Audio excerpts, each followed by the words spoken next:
Hi, ഞാൻ അൻഫാസ് അഹമ്മദ്. എല്ലാവർക്കും പുതിയൊരു ക്ലാസ്സിലേക്ക് സ്വാഗതം. അപ്പോൾ നമ്മുടെ ന്യൂ SCERT ഹോട്ട് ടോപ്പിക്സിന്റെ അടുത്ത ക്ലാസ്സിലേക്ക് നമ്മൾ കിടക്കുകയാണ്. ഇതിന് മുമ്പെടുത്ത ക്ലാസ്സുകൾ നിങ്ങൾ കണ്ടിട്ടുണ്ടാവുമെന്ന് വിശ്വസിക്കുന്നു. കാണാത്തവരാണെങ്കിൽ തീർച്ചയായും കാണുക. ഈ ക്ലാസ് നിങ്ങൾക്ക് ഉപകരിച്ചു എന്ന് നിങ്ങൾക്ക് തോന്നുകയാണെങ്കിൽ, ഈ ക്ലാസ് നിങ്ങൾക്ക് ഉപകരിച്ചെങ്കിൽ ഇതിന് മുമ്പെടുത്ത ക്ലാസ്സുകളും തീർച്ചയായിട്ടും നിങ്ങൾക്ക് ഉപകരിക്കും. മിസ്സാക്കരുത്. അതുപോലെ തന്നെ നിങ്ങൾക്ക് ഈ ക്ലാസ് ഉപകാരപ്പെട്ടെങ്കിൽ, നിങ്ങൾക്ക് ഈ ക്ലാസ് ഹെൽപ്ഫുൾ ആയെങ്കിൽ നിങ്ങളുടെ അഭിപ്രായങ്ങൾ തീർച്ചയായിട്ടും എന്നെ അറിയിക്കാൻ മറക്കരുത്. അപ്പോൾ നമുക്ക് അധികം ഒന്നും പറയാതെ നമുക്ക് നേരെ നമ്മുടെ ക്ലാസ്സിലേക്ക് കിടക്കാം.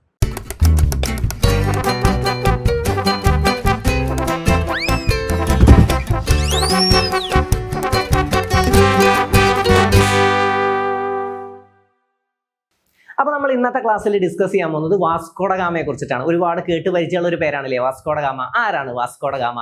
കടൽ മാർഗം ഇന്ത്യയിലെത്തിയ ആദ്യ യൂറോപ്യൻ ആണ് വാസ്കോ ഡ ഗാമ അല്ലെ. കടൽ മാർഗം ഇന്ത്യയിലെത്തിയ ആദ്യ യൂറോപ്യൻ ആരെന്ന് ചോദ്യം വന്നാൽ അതാരാണ്? വാസ്കോ ഡ ഗാമയാണ്. നമ്മുടെ 5ാം ക്ലാസ്സിലെ ചാപ്റ്റർ ആയിട്ടുള്ള വരയ്ക്കാം വായിക്കാം എന്ന പാഠത്തിലാണ് നമുക്ക് വാസ്കോ ഡ ഗാമയെ കുറിച്ച് പഠിക്കാനുള്ളത്.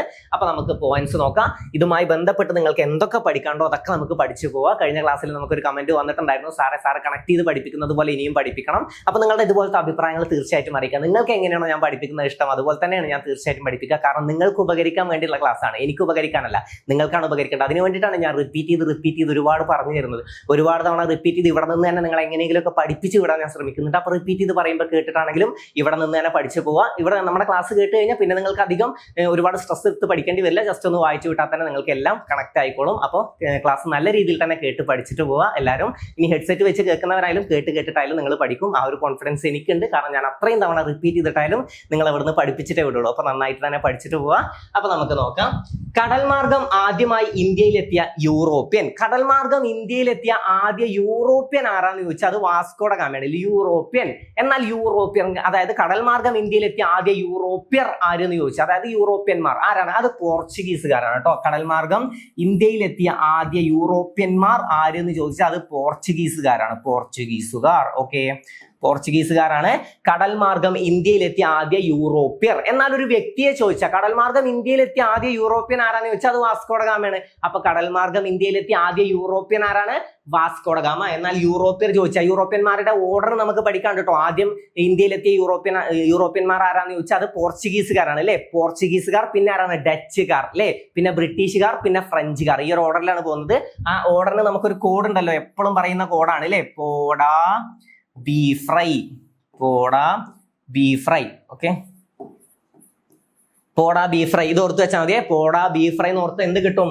പോർച്ചുഗീസുകാരാണ് ആദ്യം കടൽ മാർഗം ഇന്ത്യയിലെത്തിയത് അല്ലെ. കടൽ മാർഗം ഇന്ത്യയിലെത്തിയ ആദ്യ യൂറോപ്യന്മാരാണ് പോർച്ചുഗീസുകാർ. പിന്നെ രണ്ടാമതെത്തിയത് ഡച്ചുകാരാണ്. ഡച്ചുകാർ, പിന്നെ ബ്രിട്ടീഷുകാർ, പിന്നെ ഫ്രഞ്ചുകാർ. ഈ ഓർഡറിലാണ് ഇന്ത്യയിലേക്ക് യൂറോപ്യന്മാർ വന്നിട്ടുള്ളത്. എങ്ങനെയാണ്? പോർച്ചുഗീസുകാർ, ഡച്ചുകാർ, ബ്രിട്ടീഷുകാർ, ഫ്രഞ്ചുകാർ. എന്താണ് കോഡ്? പോഡാ ബി ഫ്രൈ. പോഡാ ബി ഫ്രൈ അല്ലെ. ഈ കോഡ് പഠിച്ച എന്ത് കിട്ടും? പോർച്ചുഗീസുകാർ, ഡച്ചുകാർ, ബ്രിട്ടീഷുകാർ, ഫ്രഞ്ചുകാർ. ഇത്രയും ക്ലിയർ ആയോ? പോർച്ചുഗീസുകാർ, ഡച്ചുകാർ, ബ്രിട്ടീഷുകാർ, ഫ്രഞ്ചുകാർ. ഈ ഓർഡറിലാണ് ഇന്ത്യയിലേക്ക് യൂറോപ്യന്മാർ എത്തിയിട്ടുള്ളത്. ഇനി വേറൊന്ന് പറഞ്ഞുതരാം. തിരിച്ചു പോയ ഓർഡർ നമുക്ക് പഠിക്കാണ്ടാവും. അതിങ്ങനെ പഠിച്ചു വെക്കുക. ഡാ ബീഫേ പോ. അതായത് ആദ്യം ഇന്ത്യയിൽ എത്തിയത് ആരെന്ന് ചോദിച്ചാലും അവസാനം ഇന്ത്യയിൽ നിന്നും പോയത് ആരെന്ന് ചോദിച്ചാലും രണ്ടും പോർച്ചുഗീസുകാരാണ്. ഓക്കെ, അപ്പൊ ഏറ്റവും കൂടുതൽ കാലം ഇവിടെ ഉണ്ടായിരുന്നത് ആരാണ്? അത് പോർച്ചുഗീസുകാരാണ്. ഏറ്റവും കൂടുതൽ കാലം ഇന്ത്യയിൽ ഉണ്ടായിരുന്ന യൂറോപ്യന്മാർ ആരെന്ന് ചോദ്യം വന്നാൽ അത് പോർച്ചുഗീസുകാരാണ്. ആദ്യം ഇന്ത്യയിൽ എത്തിയ യൂറോപ്യന്മാർ ആരാണ്? പോർച്ചുഗീസുകാരാണ്. രണ്ടാമത് ആരാണ്? ഡാണാണല്ലേ രണ്ടാമത് പഠിച്ചത്. അപ്പൊ ഡച്ചുകാരാണ്, പിന്നെ ബ്രിട്ടീഷുകാരാണ്, പിന്നെ ഫ്രഞ്ചുകാരാണ്. ഇനി തിരിച്ചു പോയത് ഡാ ബീഫേ പോ. അപ്പൊ ആദ്യം ഡച്ചുകാരാണ് പോയത് അല്ലെ. ഡച്ചുകാരാണ്, പിന്നെ ബ്രിട്ടീഷുകാരാണ്, പിന്നെ ഫ്രഞ്ചുകാരാണ്, പിന്നെയാണ് പോർച്ചുഗീസുകാർ. അപ്പൊ അവസാനം ഇന്ത്യയിൽ നിന്നും പോയത് ആരെന്ന് ചോദ്യം വന്നാലും അതാരാണ്? പോർച്ചുഗീസുകാരാണ് കേട്ടോ. പോർച്ചുഗീസുകാരാണ്. ഇനി നമുക്ക് പഠിക്കാനുള്ളത് വാസ്കോ ഡ ഗാമയെ കുറിച്ചിട്ടാണ് അല്ലെ. Vasco da Gama. ഇവിടെ ഈ കാര്യങ്ങൾ ക്ലിയർ ആയില്ലേ? ഇന്ത്യയിലേക്ക് എത്തിയ ഓർഡർ എങ്ങനെയാണ്? പോഡാ ബി ഫ്രൈ. അതായത് പോർച്ചുഗീസുകാർ, ഡച്ചുകാർ, ബ്രിട്ടീഷുകാർ, ഫ്രഞ്ചുകാർ. ഈ ഓർഡറിലാണ് ഇന്ത്യയിലേക്ക് എത്തിയിട്ടുള്ളത്. തിരിച്ചു പോയത് എങ്ങനെയെന്ന് വെച്ചാൽ എങ്ങനെയാണ്? ഡാ ബി ഫേ പോ. അതായത് ആദ്യം ഡച്ചുകാർ പോയി, പിന്നെ ബ്രിട്ടീഷുകാർ പോയി, പിന്നെ ഫ്രഞ്ചുകാർ പോയി, പിന്നെ പോർച്ചുഗീസുകാർ പോയി. ഇവിടെ ഈ ഡച്ചുകാരെ കുറിച്ച് നമുക്കൊന്ന് പഠിക്കാണ്ടല്ലോ. നമ്മുടെ കേരള ചരിത്രത്തിൽ ഒരു കാര്യം പഠിക്കാണ്ട്. ഡച്ചുകാരുടെ പതനത്തിന് കാരണമായ യുദ്ധം ഏതാണ്? ഡച്ചുകാരുടെ പതനത്തിന് കാരണമായ യുദ്ധം ഏതാന്ന് ചോദിച്ചാൽ അത് കുളച്ചൽ യുദ്ധമാണ്. കുളച്ചൽ യുദ്ധമാണ് ഡച്ചുകാരുടെ പതനത്തിന് കാരണമായ യുദ്ധം. കുളച്ചൽ യുദ്ധമാണ് ഡച്ചുകാരുടെ പതനത്തിന് കാരണമായ യുദ്ധം. അപ്പൊ ഡച്ചുകാരുടെ പതനത്തിന് കാരണമായ യുദ്ധം ഏതാണ്? കുളച്ചൽ യുദ്ധം. ഓക്കെ, 1741 കുളച്ചൽ യുദ്ധം. 1741 കുളച്ചൽ യുദ്ധം. ക്ലിയർ അല്ലേ? 1741 കുളച്ചൽ യുദ്ധം. ഇനി ആരൊക്കെ തമ്മിലായിരുന്നു കുളച്ചൽ യുദ്ധം? കുളച്ചൽ യുദ്ധം ആരൊക്കെ തമ്മിലായിരുന്നു? നമ്മൾ പറഞ്ഞു ഡച്ചുകാരുടെ പതനത്തിന് കാരണമായ യുദ്ധം കുളച്ചൽ യുദ്ധമാണ്. ഈ കുളച്ചൽ യുദ്ധം ആരൊക്കെ തമ്മിലായിരുന്നു? മാർത്താണ്ഡവർമ്മ. ഓക്കെ, മാർത്താണ്ഡവർമ്മയും ഡച്ചുകാരും തമ്മിൽ നടന്ന യുദ്ധമാണ് കുളച്ചൽ യുദ്ധം. ഡച്ചുകാരുടെ പതനത്തിന് കാരണമായ യുദ്ധമാണ് കുളച്ചൽ യുദ്ധം. ചോദ്യം വരാറുണ്ട്, കുളച്ചൽ യുദ്ധം നടന്ന വർഷം എപ്പോഴാണ്? 1741. നമുക്ക് ഇങ്ങനെ കണക്ട് ചെയ്ത് പഠിച്ചു കേട്ടോ. നിങ്ങൾക്ക് ഇങ്ങനെ പഠിക്കുന്നത് ഇഷ്ടപ്പെടുന്നു വിശ്വസിക്കുന്നു. നിങ്ങളുടെ അഭിപ്രായങ്ങൾ തീർച്ചയായിട്ടും അറിയിക്കണം കേട്ടോ. നിങ്ങൾക്ക് എങ്ങനെ പഠിക്കുന്നതാണ് ഇഷ്ടമെന്നും നിങ്ങൾക്ക് ക്ലാസ്സുകൾ ഇഷ്ടപ്പെടുന്നുണ്ടെങ്കിൽ അത് തീർച്ചയായിട്ടും അറിയിക്കണം. നമുക്ക് കിട്ടുന്ന ഒരു പോസിറ്റീവ് എനർജി, അതായത് കൂടുതൽ ക്ലാസ്സുകൾ ചെയ്യാൻ കിട്ടുന്ന ഒരു എനർജി എന്ന് പറയുന്നത് നിങ്ങളുടെ ഓരോരുത്തരും അഭിപ്രായങ്ങളാണ്. ഓരോ കമന്റുകളും വായിക്കുമ്പോഴാണ് എത്രയും പെട്ടെന്ന് അടുത്ത ക്ലാസ് ചെയ്യണം എന്ന് നമുക്ക് തോന്നാറുള്ളത്. അപ്പൊ നല്ല നിങ്ങളുടെ അഭിപ്രായങ്ങൾ നല്ലതാണെങ്കിൽ മാത്രം അറിയിക്കണം, മോശമാണെങ്കിലും അതും അറിയിക്കണം കേട്ടോ. കുഴപ്പമൊന്നുമില്ല, മോശമാണെങ്കിലും അറിയിക്കണം. എല്ലാം നമ്മൾ അറിയേണ്ടതാണ്. ഓക്കെ, അപ്പൊ നിങ്ങളുടെ അഭിപ്രായങ്ങൾ തീർച്ചയായിട്ടും അറിയിക്കുക. അത് നല്ലതാണെങ്കിലും മോശമാണെങ്കിലും അറിയിക്കുക. അപ്പൊ കുളച്ചൽ യുദ്ധം 1741 ശ്രദ്ധിക്കണം. ഈ വർഷം പഠിച്ചു വെച്ചോ. 1741. അതെന്താണ്? ഡച്ചുകാരുടെ പതനത്തിന് കാരണമായ യുദ്ധമാണ് ഏത്? കുളച്ചൽ യുദ്ധം. ആരൊക്കെ തമ്മിലായിരുന്നു? മാർത്താണ്ഡവർമ്മയും ഡച്ചുകാരും തമ്മിൽ നടന്ന യുദ്ധമാണ് കുളച്ചൽ യുദ്ധം. അപ്പൊ ഇങ്ങനെയും ചോദ്യം വരും, അതായത് കുളച്ചൽ യുദ്ധത്തിൽ ഡച്ചുകാരെ പരാജയപ്പെടുത്തിയത് ആരാണ്? നമ്മൾ പഠിച്ചു മാർത്താണ്ഡവർമ്മയാണ് അല്ലെ? മാർത്താണ്ഡവർമ്മയാണ് കുളച്ചൽ യുദ്ധത്തിൽ അല്ലെങ്കിൽ ഡച്ചുകാരെ പരാജയപ്പെടുത്തിയത് ആരെന്ന് ചോദ്യം വന്ന ആരാണ്? അത് മാർത്താണ്ഡവർമ്മയാണ്. മാർത്താണ്ഡവർമ്മ. ഓക്കെ, ഈ മാർത്താണ്ഡവർമ്മയെ കുറിച്ചിട്ട് നമുക്ക് ഒരുപാട് പഠിക്കാണ്ട്. ആധുനിക തിരുവിതാംകൂറിന്റെ ശില്പി എന്നറിയപ്പെടുന്നത് മാർത്താണ്ഡവർമ്മയാണ്. ആധുനിക അശോകൻ എന്നറിയപ്പെടുന്നത് മാർത്താണ്ഡവർമ്മയാണ്. തിരുവിതാംകൂറിന്റെ ഉരുക്കു മനുഷ്യൻ എന്നറിയപ്പെടുന്നത് മാർത്താണ്ഡവർമ്മയാണ്. പഠിച്ചു വെച്ചോ. ആധുനിക തിരുവിതാംകൂറിന്റെ ശില്പി, തിരുവിതാംകൂറിന്റെ അശോകൻ, തിരുവിതാംകൂറിലെ ഉരുക്കു മനുഷ്യൻ. തിരുവിതാംകൂറിലെ അശോകൻ അല്ല, ആധുനിക അശോകൻ എന്നാണ് അറിയപ്പെടുന്നത്. ആധുനിക അശോകൻ, തിരുവിതാംകൂറിലെ ഉരുക്കു മനുഷ്യൻ എന്നിങ്ങനെയൊക്കെ അറിയപ്പെടുന്നത് മാർത്താണ്ഡവർമ്മയാണ്. ഈ മാർത്താണ്ഡവർമ്മ സ്വയം വിശേഷിപ്പിച്ച ഒരു കാര്യം ഉണ്ടല്ലോ, നെയ്യാറ്റിൻകരയുടെ രാജകുമാരൻ എന്ന് സ്വയം വിശേഷിപ്പിച്ചത് ആരെന്ന് ചോദ്യം വരാറുണ്ട്. ആരാണ്? മാർത്താണ്ഡവർമ്മയാണ് നെയ്യാറ്റിൻകരയുടെ രാജകുമാരൻ എന്ന് സ്വയം വിശേഷിപ്പിച്ചത്. അപ്പൊ കുളച്ചൽ യുദ്ധം നടന്ന വർഷം എന്ന് പറയാം 1741. ഡച്ചുകാരുടെ പതനത്തിന് കാരണമായ യുദ്ധമാണ്. ആദ്യം ഇന്ത്യ വിട്ട് പോയതാരാണ്? ഡച്ചുകാരാണെന്ന് നമ്മൾ പഠിച്ചു. ഇങ്ങോട്ട് വന്നത് എങ്ങനെയാണ്? പോർച്ചുഗീസുകാർ, ഡച്ചുകാർ, ബ്രിട്ടീഷുകാർ, ഫ്രഞ്ചുകാർ. തിരിച്ചു പോയത് എങ്ങനെയാണ്? ഡച്ചുകാർ, ബ്രിട്ടീഷുകാർ. അതായത് ഡച്ചുകാർ, ബ്രിട്ടീഷുകാർ, പിന്നെ ഫ്രഞ്ചുകാർ, പോർച്ചുഗീസുകാർ അല്ലെ? ഈ ഓർഡറിലാണ് പോയിട്ടുള്ളത്. അപ്പൊ ആ കോഡ് കിട്ടിയിട്ടുണ്ടാവുമെന്ന് വിശ്വസിക്കുന്നു. കോഡ് വേണമെങ്കിൽ ഒന്ന് മാർക്ക് ചെയ്ത് വെക്കാം കേട്ടോ.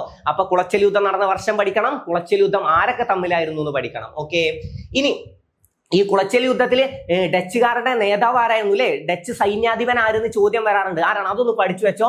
ഡച്ച് സൈന്യാധിപൻ ചോദിക്കും. അത് ക്യാപ്റ്റൻ ഡിലനോയ് ആണ്. ക്യാപ്റ്റൻ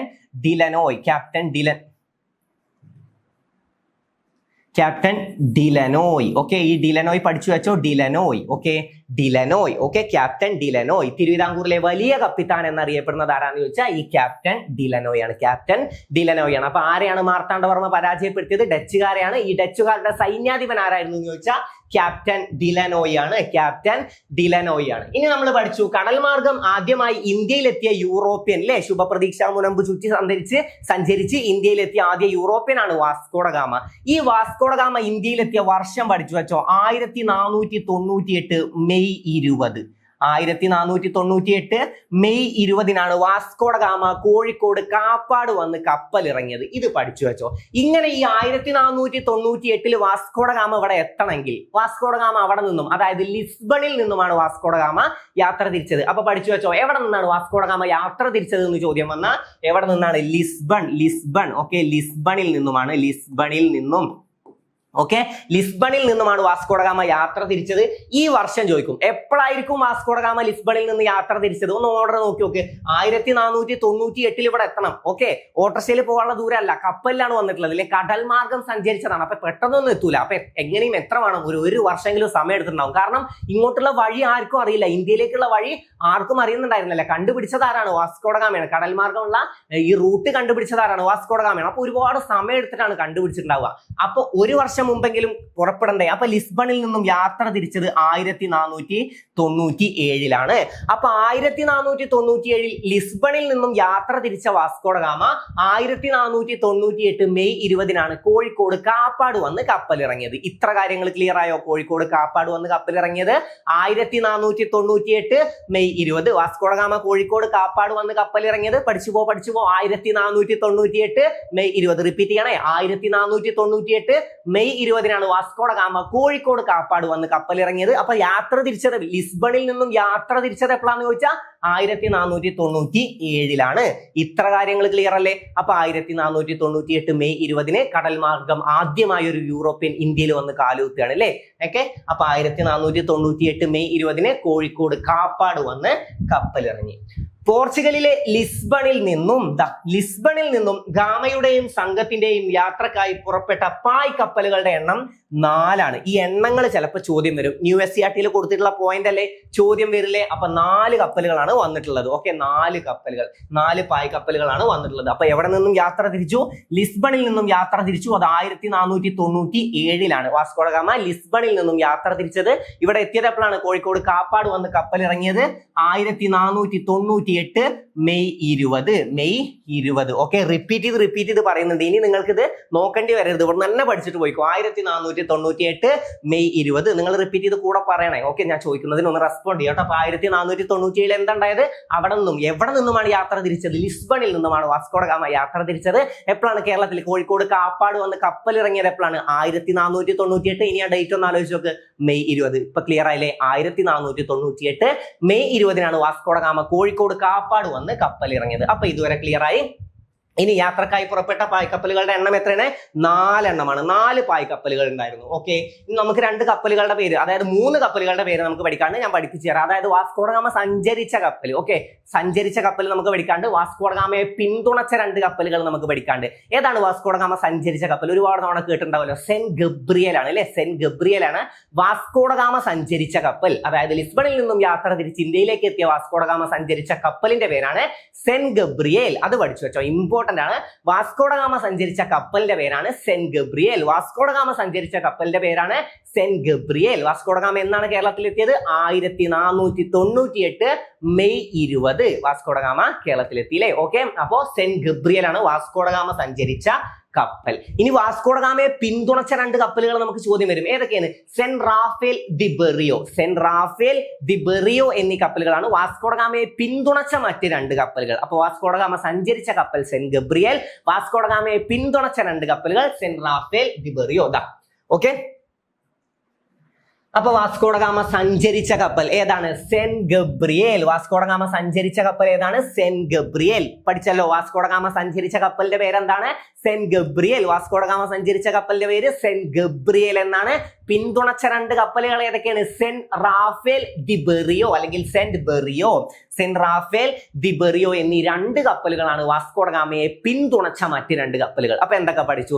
വാസ്കോഡ ഗാമ എപ്പോഴാണ് അവിടെ നിന്ന് യാത്ര തിരിച്ചത്? 1497 മെയ് 20 വാസ്കോഡ ഗാമ എവിടെ നിന്നും യാത്ര തിരിച്ചത്? 1497 ഏത് വർഷം പഠിച്ചു നോക്കുക. 1497 വാസ്കോഡ ഗാമ ലിസ്ബണിൽ നിന്നും യാത്ര തിരിച്ചത്. ഡേറ്റ് നമുക്ക് ഏതാണ് പഠിക്കാനുള്ളത്? അതായത് ഇവിടെ എത്തിച്ചേർന്ന വർഷം 1498 മെയ് 20 നമുക്ക് പഠിക്കാനുള്ളത്. Okay, 1498 May 20. ഈ ഡേറ്റ് വളരെ ഇമ്പോർട്ടന്റ് ആണ് കേട്ടോ, പഠിച്ചു വെച്ചോ. 1498 മെയ് 20 1497 വാസ്കോഡ ഗാമ അവിടെ നിന്നും യാത്ര തിരിച്ചത്. ഇനി വേറൊരു കാര്യം കൂടെ പറഞ്ഞുതരാം. വാസ്കോഡ ഗാമ ഒരു തവണയല്ല കേരളം സന്ദർശിച്ചിട്ടുള്ളത്. നമ്മൾ പഠിച്ചു 1498 കേരളത്തിൽ എത്തി നമ്മൾ പഠിച്ചിരുന്നു. പിന്നെയും വന്നു. 2ാം തവണ വന്നത് എപ്പോഴാന്ന് ചോദിച്ചാൽ 2 ആലോചിച്ചാൽ മതി. 2ാം തവണ വന്നത് 1502 1502 2ാം തവണയല്ലേ. അപ്പൊ 2 വെച്ച് കണക്ട് ചെയ്യാലോ. ഇനി 3ാം തവണ 3 വെച്ച് കണക്ട് ചെയ്യേണ്ട, കാരണം അത് 1524 മൂന്നാമതായിട്ട് വാസ്കോഡ ഗാമ കേരളം സന്ദർശിച്ചത്. ഓക്കെ, അപ്പൊ ഇന്ത്യയിലെ 3ാമത്തെ വൈസ്രോയി 3 തവണ കേരളം സന്ദർശിച്ചതും ആലോചിക്കുക. ഇന്ത്യയിലെ 3ാമത്തെ വൈസ്രോയി ആരാന്ന് ചോദിച്ചാലും നമ്മൾ പഠിച്ചു വെക്കുക, അത് വാസ്കോഡ ഗാമയാണ് കേട്ടോ. ഓക്കെ, അപ്പൊ നമുക്ക് അടുത്ത പോയിന്റ് നോക്കാം. ഈ എണ്ണം പഠിച്ചു വെക്കണേ. നേരത്തെ നമ്മൾ പായ്ക്കപ്പലുകളുടെ എണ്ണം പഠിച്ചു, 4 എണ്ണം നമ്മൾ പഠിച്ചു. അതുപോലെ തന്നെ ഇവിടെ പഠിച്ചു വെക്കണം, ഇന്ത്യയിലേക്കുള്ള യാത്രയിലെ വാസ്കോഡ ഗാമയുടെ നാവിക സംഘങ്ങളുടെ എണ്ണം എത്രയാണ്? അംഗങ്ങളുടെ എണ്ണം 170 ആണ്. എത്ര അംഗങ്ങളാണ്? 170 അംഗങ്ങളാണ് കേട്ടോ. എത്രയാണ്? 170 അംഗങ്ങൾ. 170 അംഗങ്ങളാണ് ഉണ്ടായിരുന്നത്.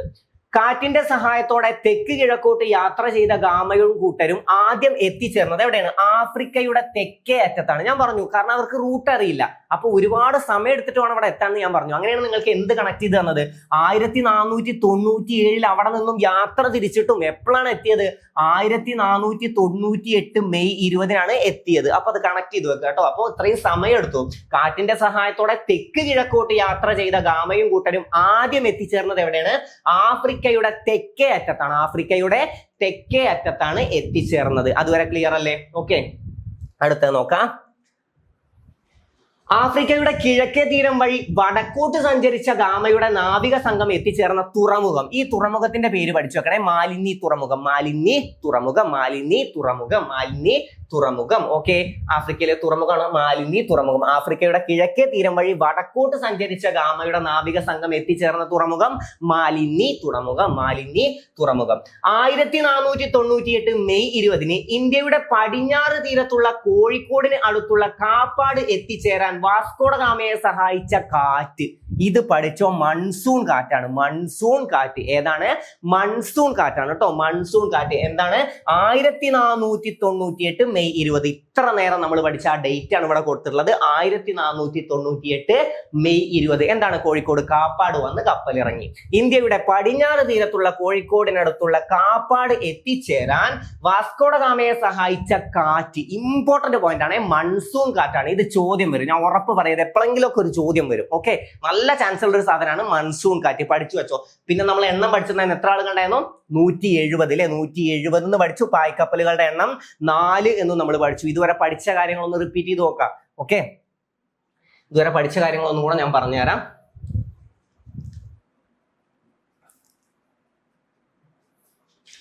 കടൽ മാർഗം ഇന്ത്യയിലെത്തി ആദ്യ യൂറോപ്യൻ. അതൊന്നും നോക്കണ്ട. ആദ്യം ഞാൻ പറഞ്ഞു എപ്പോഴാണ്, എവിടെ നിന്നുമാണ് യാത്ര തിരിച്ചത് വാസ്കോഡ ഗാമ? ലിസ്ബണിൽ നിന്നും 1497 യാത്ര തിരിച്ചു. യാത്ര തിരിച്ചത് എപ്പോഴാണ്? 1497 അല്ലെ? 1497. എന്നിട്ട് എപ്പോഴാണ് കോഴിക്കോട് കാപ്പാട് വന്ന് കപ്പലിറങ്ങിയത്? 1498 മെയ് 20. മെയ് 20 കോഴിക്കോട് കാപ്പാട് വന്ന് കപ്പലിറങ്ങിയത്. 1498 മെയ് 20. വാസ്കോഡ ഗാമയെ ഇനിയും കുറച്ച് എക്സ്ട്രാ പോയിന്റ്സ് പഠിക്കാണ്ട് ഞാൻ ഇപ്പൊ തന്നെ പറഞ്ഞുതരാം കേട്ടോ. ഒന്ന് പഠിച്ചിട്ട് പോകും. എന്തായാലും വാസ്കോഡ ഗാമയെ പറ്റി പഠിക്കാൻ നമ്മൾ ഇവിടെ വന്ന് കയറി. അപ്പൊ ഒന്ന് മൊത്തം ഏകദേശം അറിയേണ്ടതൊക്കെ ഒന്ന് കംപ്ലീറ്റ് ചെയ്തിട്ട് പോവാം. അപ്പൊ 1498 മെയ് 20 കോഴിക്കോട് കാപ്പാട് വന്ന് കപ്പലിറങ്ങിയത്. ഇതുവരെ ക്ലിയർ അല്ലേ? ഓക്കെ ആണല്ലോ. ഇനി വാസ്കോഡ ഗാമയെ, അതായത് വാസ്കോഡ ഗാമ ഒപ്പം പുറപ്പെട്ട പായ്ക്കപ്പലുകളുടെ എണ്ണം എത്രയെന്ന് വെച്ചാൽ അത് 4 നമ്മൾ പഠിച്ചു. ഓക്കെ, എത്ര ആളുകളുടെ? 170. ഓക്കെ, സംഘത്തിന്റെ എണ്ണം ഒന്ന് പഠിച്ചു വെക്കുക, 170. ഈ രണ്ട് കണക്കുകളും കിട്ടിയല്ലോ, 4 പിന്നെ നമ്മൾ പഠിച്ചു വാസ്കോഡ ഗാമ സഞ്ചരിച്ച കപ്പൽ. ഏതാണ് വാസ്കോഡ ഗാമ സഞ്ചരിച്ച കപ്പൽ? സെന്റ് ഗബ്രിയേൽ ആണ്. വാസ്കോഡ ഗാമ സഞ്ചരിച്ച കപ്പലാണ് സെന്റ് ഗബ്രിയേൽ. വാസ്കോഡ ഗാമ ഒരാളല്ലേ, ഒരു കപ്പലിലല്ലേ ഉണ്ടാവുള്ളൂ. കുറെ കപ്പൽ, 4 കപ്പലുകളൊക്കെ വന്നിട്ടുണ്ട്, 4 പായ്ക്കപ്പലുകൾ വന്നിട്ടുണ്ട്. പക്ഷെ എല്ലാത്തിലും വാസ്കോഡ ഗാമ കയറി ഇരിക്കാൻ പറ്റില്ല. വാസ്കോഡ ഗാമ ഒന്നിലേ ഉണ്ടായിരുന്നുള്ളൂ. അപ്പൊ വാസ്കോഡ ഗാമ സഞ്ചരിച്ച ആ കപ്പലിന്റെ പേരാണ് സെന്റ് ഗബ്രിയേൽ. ഇനി വാസ്കോഡ ഗാമയെ പിന്തുണച്ച 2 കപ്പലുകൾ നമുക്ക് പഠിക്കാണ്ട്. Saint Raphael the Berrio. ഏതൊക്കെയാണ്? സെന്റ് റാഫേൽ ദി ബെറിയോ എന്നീ കപ്പലുകളാണ് വാസ്കോഡ ഗാമയെ പിന്തുണച്ച മറ്റ് 2 കപ്പലുകൾ. അതുവരെ ക്ലിയർ അല്ലേ? വാസ്കോഡ ഗാമയെ പിന്തുണച്ച 2 കപ്പലുകളാണ് സെന്റ് റാഫേൽ ദി ബെറിയോ. അതുവരെ ക്ലിയർ ആണെന്ന് വിശ്വസിക്കുന്നു. Saint Raphael the Berrio. Vasco da Gama സഞ്ചരിച്ച കപ്പലിന്റെ പേര് സെന്റ് ഗബ്രിയേൽ. ഏതാണ്? Saint Gabriel. Saint Gabriel. എവിടെ നിന്നാണ് യാത്ര തിരിച്ചത്? ലിസ്ബണിൽ നിന്നാണ് യാത്ര തിരിച്ചത്. ഇനി ഞാൻ പറഞ്ഞു എത്ര തവണ വാസ്കോഡ ഗാമ കേരളം സന്ദർശിച്ചു? 1498. പിന്നെ രണ്ടാമത് എന്ന് പറയുമ്പോൾ എങ്ങനെ ഓർത്തു വെക്കണം? 1502. രണ്ടാമതല്ലേ? മൂന്നാമത് എത്തിയത് 1524. 1524 വാസ്കോഡ ഗാമ മൂന്നാമതായിട്ട് കേരളം സന്ദർശിച്ചത്. 1524. ഈ വർഷത്തിന് ഒരു പ്രത്യേകത ഉണ്ട്. 1524 ഡിസംബർ 24. എന്താണ് ഈ ദിവസത്തിന്റെ പ്രത്യേകത? 1524 ഡിസംബർ 24 കേരളത്തിൽ വെച്ചിട്ടാണ് വാസ്കോഡ ഗാമ അന്തരിച്ചത്. ഓക്കെ, വാസ്കോഡ ഗാമ അന്തരിച്ചത് 1524 ഡിസംബർ 24 പഠിച്ചോ? 1524. അതായത് അവസാനം കേരളം സന്ദർശിച്ചത് 1524. അപ്പൊ 1524 അതിലൊരു 24 ഉണ്ട്. ഡിസംബർ, ഓക്കെ, മാസം മാത്രം പഠിച്ചാൽ മതി. അപ്പുറത്തും ഒരു 24. 1524 ഡിസംബർ 24 വാസ്കോഡ ഗാമ കേരളത്തിൽ വെച്ച് അന്തരിച്ചു. ഏതോ ഒരു രോഗം ബാധിച്ചിട്ടാണെന്ന് ചിലപ്പോൾ പലരും കേട്ടിട്ടുണ്ടാവും. ഏത് രോഗമാണ്? മലേറിയ ബാധിച്ചാണ് അദ്ദേഹം അന്തരിച്ചത്. ഓക്കെ, അദ്ദേഹം അന്തരിച്ചത് മലേറിയ ബാധിച്ചാണ്. മലേറിയ. ഓക്കെ, മലേറിയ ബാധിച്ചാണ് ആര് അന്തരിച്ചത്? വാസ്കോഡ ഗാമ കേരളത്തിൽ വെച്ച് അന്തരിച്ചത് 1524 ഡിസംബർ 24. ഇപ്പൊ എന്തൊക്കെ പഠിച്ചു? വാസ്കോഡ ഗാമ ആദ്യമായിട്ട് കേരളത്തിൽ എത്തുമ്പോൾ എവിടെ നിന്നും യാത്ര തിരിച്ചു? ലിസ്ബണിൽ നിന്നും യാത്ര തിരിച്ചു. യാത്ര തിരിച്ച വർഷം 1497. കേരളത്തിൽ എത്തിയത് 1498 മെയ് 20 കോഴിക്കോട് കാപ്പാട് വന്ന് കപ്പലിറങ്ങി എന്നും നമ്മൾ പഠിച്ചു. രണ്ടാമതായിട്ട് കേരളം സന്ദർശിച്ചത് 1502. മൂന്നാമതായി കേരളം സന്ദർശിച്ചത് 1524. പിന്നെ അദ്ദേഹം അന്തരിച്ചത് എപ്പോഴാന്ന് ചോദിച്ചാൽ 1524 ഡിസംബർ 24. 1524 ഡിസംബർ 24 വാസ്കോഡ ഗാമ അന്തരിച്ചത്. 1524 ഡിസംബർ 24 വാസ്കോഡ ഗാമ അന്തരിച്ചത്. ഇത്രയും കാര്യങ്ങൾ ക്ലിയർ അല്ലേ? ഓക്കെ ആണല്ലോ. ഇനി വാസ്കോഡ ഗാമ സഞ്ചരിച്ച കപ്പലും പഠിച്ചു, പിന്തുണച്ച കപ്പലും പഠിച്ചു. ഇനി ഒരു ചോദ്യം വരാണ്ട്, വാസ്കോഡ ഗാമക്കൊപ്പം കേരളത്തിലെത്തിയ പോർച്ചുഗീസ് നാവികൻ എപ്പോഴും ചോദ്യം വരുന്ന ഒരു ഭാഗമാണ്. ആരാണ്? അൽവാരോ വെൻഹോവ് ആണ്. അൽവാരോ വെൻഹോവ് ആണ് കേട്ടോ. അൽവാരോ വെൻഹോവ്. ഓക്കെ, പഠിച്ചു വെച്ചോ. ആരാണ് വാസ്കോഡ ഗാമക്കൊപ്പം കേരളത്തിലെത്തിയ പോർച്ചുഗീസ് നാവികൻ? Alvaro Velho. വാസ്കോഡ ഗാമക്കൊപ്പം കേരളത്തിലെത്തിയ പോർച്ചുഗീസ് നാവികൻ അൽവാരോ വെൻഹോവ്. വാസ്കോഡ ഗാമക്കൊപ്പം കേരളത്തിലെത്തിയ പോർച്ചുഗീസ് നാവികൻ Alvaro Velho. Alvaro Velho. Alvaro Velho. ആരാണ് അൽവാരോ വെൻഹോവ്? വാസ്കോഡ ഗാമക്കൊപ്പം കേരളത്തിലെത്തിയ പോർച്ചുഗീസ് നാവികൻ. എത്ര ആളുകൾ ഉണ്ടായിരുന്നു വാസ്കോഡ ഗാമ ആദ്യമായിട്ട് കേരളത്തിലെത്തിയപ്പോ? 170. എത്ര പായ്ക്കപ്പലുകൾ ഉണ്ടായിരുന്നു? 4 അല്ലെ? അതിൽ 3 പേര് നമ്മൾ പഠിച്ചു. വാസ്കോഡ ഗാമ സഞ്ചരിച്ച കപ്പൽ ഏതാന്ന് ചോദിച്ചാൽ സെന്റ് ഗബ്രിയൽ, പിന്തുണച്ചത് സെന്റ് റാഫേൽ, ദി ബെറിയോ എന്നീ കപ്പലുകളാണെന്നും നമ്മൾ പഠിച്ചു. ഓക്കെ, ആദ്യമായി ഇന്ത്യയിലെത്തിയ യൂറോപ്യന്മാർ ആരെന്ന് ചോദിച്ചാൽ അത് പോർച്ചുഗീസുകാരാണ് നമ്മൾ പഠിച്ചു. അവസാനം ഇന്ത്യ വിട്ടു പോയതും പോർച്ചുഗീസുകാരാണ്. ആദ്യം ഇന്ത്യ വിട്ടു പോയത് ആരാന്ന് ചോദിച്ചാൽ ഡച്ചുകാരാണ്. ഡച്ചുകാരുടെ പതനത്തിന് കാരണമായ യുദ്ധം കുളച്ചൽ യുദ്ധമാണെന്നൊക്കെ പഠിച്ചു. അപ്പൊ വാസ്കോഡ ഗാമക്കൊപ്പം കേരളത്തിലെത്തിയ പോർച്ചുഗീസ് നാവികൻ അൽവാരോ വെൻഹോവ് ആണ്. ആരാണ്? അൽവാരോ വെൻഹോവ് ആണ് വാസ്കോഡ ഗാമക്കൊപ്പം കേരളത്തിലെത്തിയ പോർച്ചുഗീസ് നാവികൻ. ക്ലിയർ അല്ലേ? വാസ്കോഡ ഗാമക്കൊപ്പം കേരളത്തിലെത്തിയ പോർച്ചുഗീസ് നാവികനാണ് അൽവാരോ വെൻഹോവ്. അപ്പൊ 1524 എന്നാണ് അന്തരിച്ചത്. 1524 ഡേറ്റ് കിട്ടുമല്ലോ, സിമ്പിൾ അല്ലേ? 24 ഇവിടെ ഉണ്ട്. ഡിസംബർ 24. ഡിസംബർ 24 എന്ത് ബാധിച്ചിട്ടാണ് അന്തരിച്ചത്? മലേറിയ ബാധിച്ച് അദ്ദേഹം അന്തരിച്ചു. മലേറിയ ബാധിച്ചിട്ടാണ് വാസ്കോഡ ഗാമ അന്തരിച്ചത്. എന്ത് ബാധിച്ചിട്ടാണ്? മലേറിയ ബാധിച്ചാണ്. ചിലപ്പോൾ രോഗം ചോദ്യം വരും കേട്ടോ, രോഗം ചോദ്യം വരും. മലേറിയ ബാധിച്ചാണ് അദ്ദേഹം അന്തരിച്ചത്. മലേറിയ ബാധിച്ചാണ് അന്തരിച്ചത്. ഇനി വാസ്കോഡ ഗാമയുടെ ഭൗതിക ശരീരം ആദ്യം അടക്കം ചെയ്തത് കൊച്ചിയിലുള്ള സെന്റ് ഫ്രാൻസിസ് ചർച്ചിലാണ്. കൊച്ചിയിലുള്ള സെന്റ് ഫ്രാൻസിസ് ചർച്ചിലാണ് വാസ്കോഡ ഗാമയുടെ ഭൗതിക ശരീരം ആദ്യം അടക്കം ചെയ്തത്. കൊച്ചിയിലെ സെന്റ് ഫ്രാൻസിസ് ചർച്ചിലാണ്. എന്തുകൊണ്ടാണ് ആദ്യം എന്ന് പറയുന്നത്? വാസ്കോഡ ഗാമയുടെ ഭൗതിക ശരീരം പിന്നീട് ഇവിടുന്ന് എടുത്ത് കൊണ്ടുപോയി. എപ്പോഴാണ്? 1539. 1539 വാസ്കോഡ ഗാമയുടെ ഭൗതിക ശരീരം കൊച്ചിയിൽ നിന്ന് എടുത്ത് കൊണ്ടുപോയി. ഓക്കെ, അപ്പൊ 1539 ഭൗതിക ശരീരം എടുത്തു മാറ്റിയത്. ഓക്കെ, ആരുടെ ഭൗതിക ശരീരമാണ് കൊച്ചിയിൽ നിന്നും ലിസ്ബണിലേക്ക് കൊണ്ടുപോയത് എന്നൊക്കെ ചിലപ്പോൾ ചോദ്യം വന്നാൽ അത് വാസ്കോഡ ഗാമയുടെയാണ്. ആദ്യം കൊച്ചിയിലെ സെന്റ് ഫ്രാൻസിസ് ചർച്ചിലാണ് അടക്കം ചെയ്തത്. പിന്നീട് എവിടെ അടക്കം ചെയ്തു എന്ന് ചിലപ്പോൾ ചോദ്യം വരില്ലേ? എവിടെയാണ്? ലിസ്ബണിലെ ജെറോണിമസ് കത്തീഡ്രൽ. ലിസ്ബണിലെ ജെറോണിമസ് കത്തീഡ്രൽ.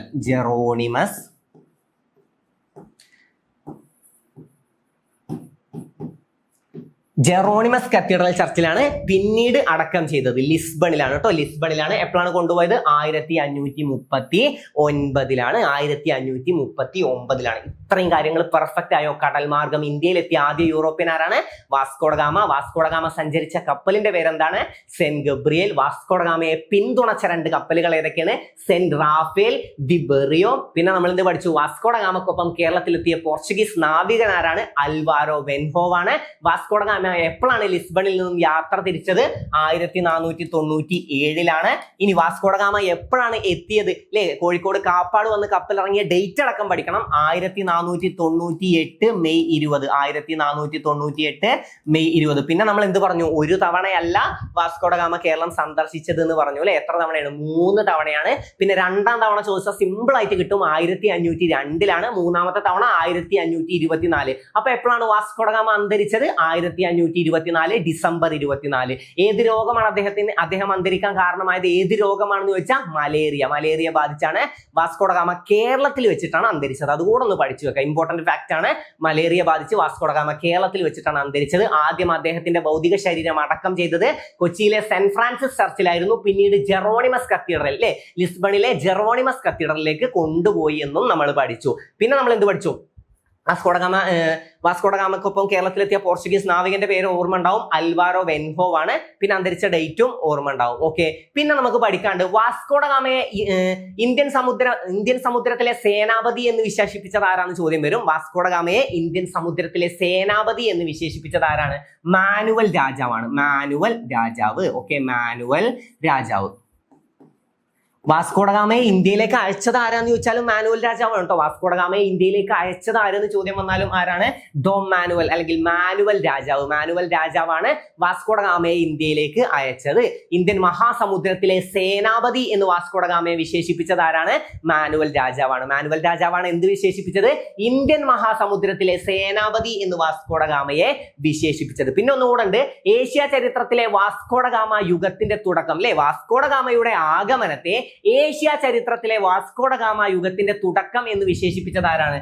KM പണിക്കറാണ്. KM Panikkar. Okay, KM Panicker.